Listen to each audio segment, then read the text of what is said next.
First of all, did the Prophet ﷺ ever have enemies? Of course. Like who?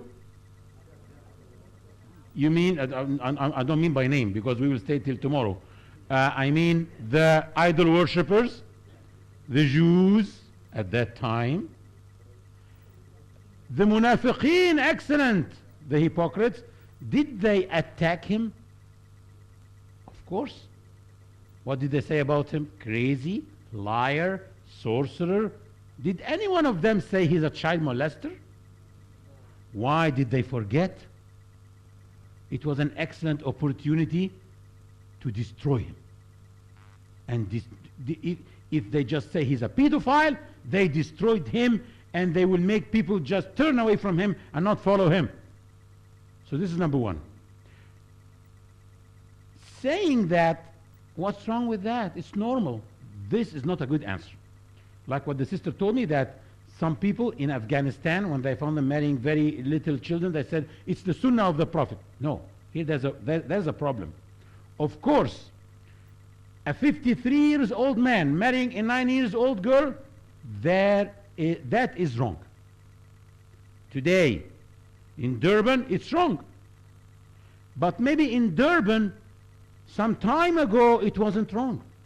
Maybe today, somewhere else, it's not wrong. So saying something is wrong means violating something, violating the law or violating the traditions of people. Let us see, what did the Prophet ﷺ violate? The law or the traditions? The law is the Quran, descending, putting no limits except the puberty.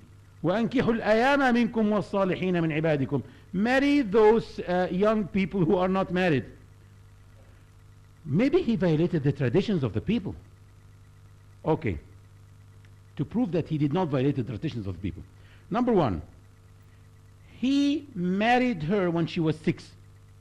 But the marriage was consummated when she was 9. Why did he wait for 3 years? Till she reaches puberty. They will tell you, does it mean when a girl reaches puberty that she can marry? Of course not. Wallahi, let me show you what the Encyclopedia Britannica says about puberty. If you search the Encyclopedia Britannica for puberty, they will tell you, in human physiology, puberty is the phase when a child transforms into an adult ready for procreation. Okay, still let us see, did he violate the customs and the traditions of people or not? Lady Aisha, when the Prophet went to engage her, she was 6.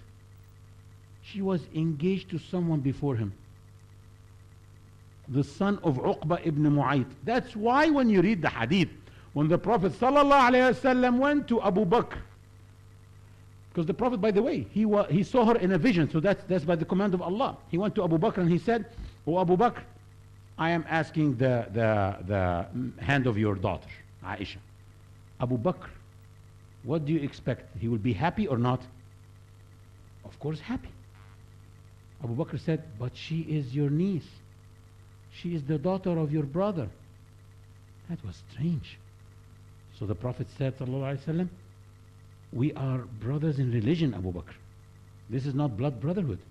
She's not my niece. I can still marry her." Abu Bakr went quiet. Why? This is strange. Because she was engaged, but Abu Bakr didn't want to tell the Prophet. He doesn't really want to lose him as a groom.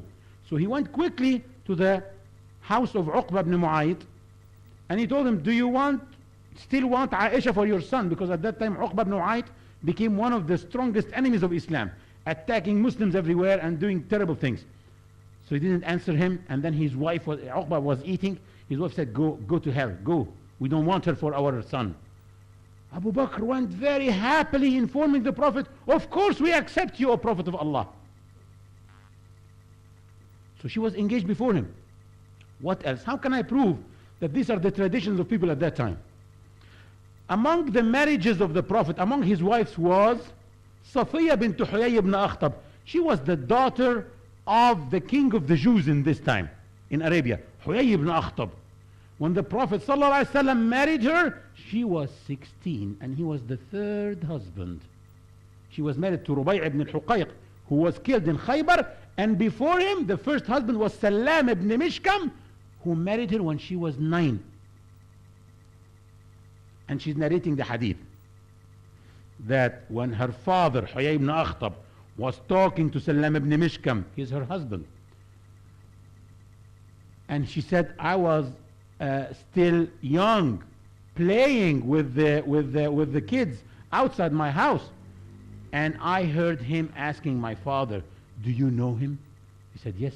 He said, do you realize that he is really the Prophet? He said, yes. He said, what do you think? He said, I will be his enemy for the rest of my life. So she's narrating. Anyway, so even the Jews at that time, non-Arabs, they used to marry their girls at that young age. What else?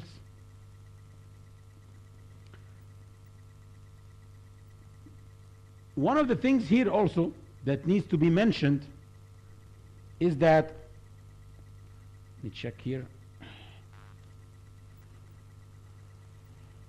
Okay.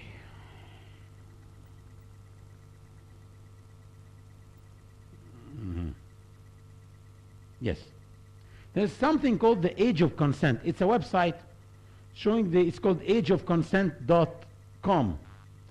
The Age of Consent, where youth can have sexual activity with each other. In Netherlands, 12 years old. I don't mean an adult marrying a youth, but at least youth can have this.